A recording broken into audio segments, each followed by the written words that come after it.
bamwe bemeza ko bibaho abandi bakabihakana. Bivugwa nk'ibinyabuzima byo mu isanzure bifite imiterere itandukanye cyane n'iy'abantu, ariko bitekerezwa ko bishoboka kuba bifite ubushobozi burenze ubwa muntu. Ntabwo byaba bitunguranye hageze umuntu mukuru yewe wize na kaminuza utazi ngo ikivejuru ni igiki. Icyo nakubwira ni ijambo risa n'iryagizwe ibanga igihe kirekire ku buryo abenshi batuye isi nta bumenyi barifiteho. Bona kure uyu munsi igiye kukubwira amakuru yerekeranye n'ibivejuru cyangwa alien. Njye nitwa Ngendahimana Daniel. Icara wige.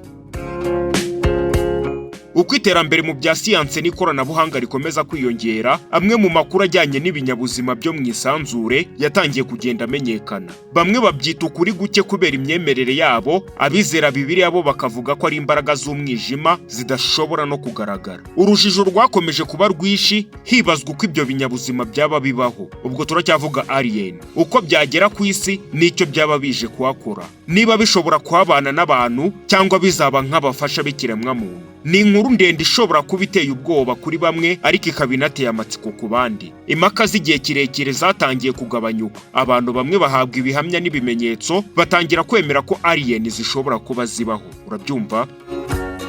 Kuwa gatanu Mutarama 2021, umwongereza witwa Helen Sharman wabaye wa mbere mu gusura sitasiyo y'ibyogajuru muri Helen iri mu isanzure mu 1991 yabwiye The Guardian ko ibivejuru bibaho nta mpaka zikwiye kugibwaho kuri iyi ngingo. Urabyumva?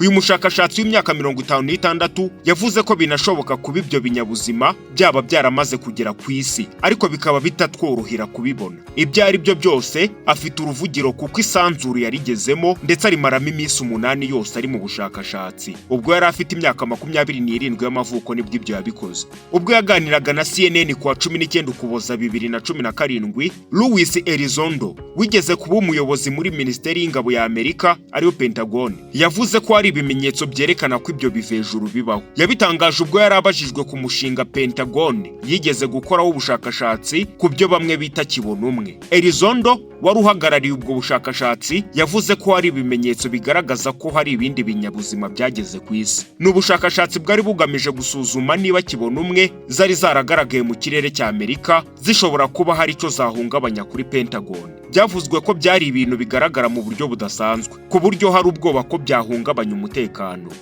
Mu ntangiriro z'Ukuboza 2020, umwe mu bigeze kuyobora umushinga w'Abanyayisiraheli wo gucunga umutekano mu isanzure, Hayim Eshid, yaburiye abatuye isi ko ibivejuru bihari ndetse ko zikorana na bamwe mu bayobozi b'ibihugu. Eshid w'imyaka 48 y'amavuko azi ibibera mu isanzure kuko yagiye akorana n'ibigo bitandukanye bikora ubushakashatsi mu isanzure. Uyu mushakashatsi yabwiye igitangazamakuru cy'iwabo Yediot Aharonoti ko ibivejuru bimaze igihe kinini bibana natwe ndetse ko bifite n'ihuriro ryazo ryitwa Galactic Federation.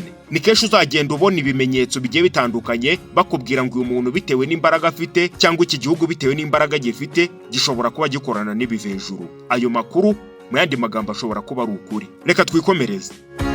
Andi makuru yabaye mashya mu matwi ya benshi nuko Eshid yasobanuye ko ubu mu isanzure hari agace gaherereye mu mubumbe wa Mars, aho alien zihurira n'abantu mu mikoranire yo kongera ingufu. Ibyo byose uyu munyayisiraheli yavuze TMZ yabihuje n'amashusho y'imvugo ya Barack Obama wabaye perezida wa 44 wa Leta Zunze Ubumwe za Amerika. Yigeze gukomoza ku bivejuru nawe avuga ko abaperezida b'icyo gihugu baba bazi byabyo. Mu yandi magambo, Amerika n'ubuhangange ifite bivugwa ko ziriya mbaraga zishobora kuba zihishwe inyuma na alien cyangwa ibyo bivejuru nyine. Kuba amabanga nk'ayo yarakomeje guhishwa na bake cyane bayamenye, birasa naho ari ukwirindira umutekano. Eshid nawe yavuze ko bizagenda bisobanuka kimwe ku kindi gihe nikigera, ariko ubu birasa nkaho byasobanutse. Uko imyaka igenda ishira indi igataha, niko ukuri ku bijyanye n'ibivejuru kugenda kujya ahagaragara. Kugeza ubu abashakashatsi benshi ntibakijya impaka zo kwibaza ngo zibaho cyangwa ntizibaho. Icyo kibazo cyamaze gusubizwa. Icyo bashaka kumenya ni imikorere yazo nuko zizabana n'abantu mu isi mu gihe zizaba zimaze kugaragara byeruye. Mu yandi magambo, wibazaga ko alien zibaho cyangwa zitabaho mu buryo bweruye dushingiye ku bashakashatsi n'ubushakashatsi butandukanye. Zibaho natwe muri twe tubana nabyo. Ubwo nyine nakubiburana, sibyo?